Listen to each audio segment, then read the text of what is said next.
Hi, so in this video I'm going to show you how to use registration within SenScope. This is a tool that's mainly used to assign a specific site ID to a device.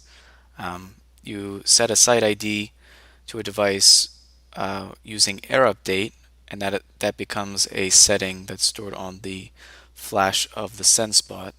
However, seeing that change reflected in SenScope remote mode is not in general going to be synchronized. So we should make sure that the registration of a device of a SenSpot by its ID matches the site ID that we have assigned. So here I have a device ending in 5279, which is currently synced up with Cinemax ending in site ID 3205. But previously this device was synced with a Cinemax ending in 3202. And if I let me downsample and go back 1 month, you can see that the date of that change when this SenSpot was updated to 3205 occurred sometime in mid to late May of this year. So in order to revert this back, or to see the data that was collected while this device was under the other site, 3202, we need to go up to Device and Registration. So this is the registration tool.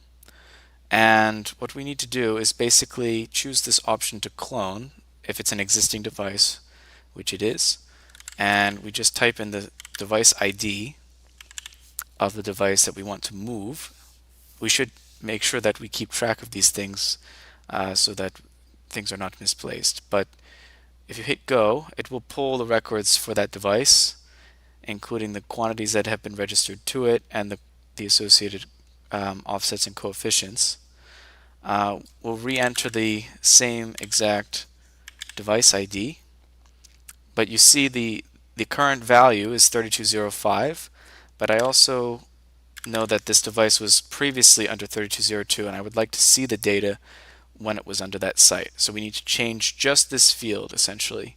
All of the fields will remain the same. Don't touch them, and just hit modify. Okay, we'll say successfully updated. Click OK, and you may close this. Now, if you just refresh the 3205, you will see that that device ending in 5279 is no longer present in this list. However, if you go to site 3202, you see here we have that exact device. If I plot, for example, the strain, you see I have no data. And that makes sense. This device is not synced with 3202. But if we go back 1 month, when it was moved around the 21st, if I refresh this and plot the strain, you can see that we have the data. And I can go back even a bit further, and you can see that we have full. Now we're viewing the data for this SenSpot when it was under this specific site. So in general, to view data while a device is under a site, it's just a matter of making sure the registration is set for the device and site pair that is of interest. So, and then just to set it back, just again, same procedure, clone, set this, the device ID, click go, and then enter the device ID, and I'm going to set this back to the current site, the actual site in the field, which is 3205, hit modify, and then just double check that we have under site 3205 the originally registered 32 or 5279.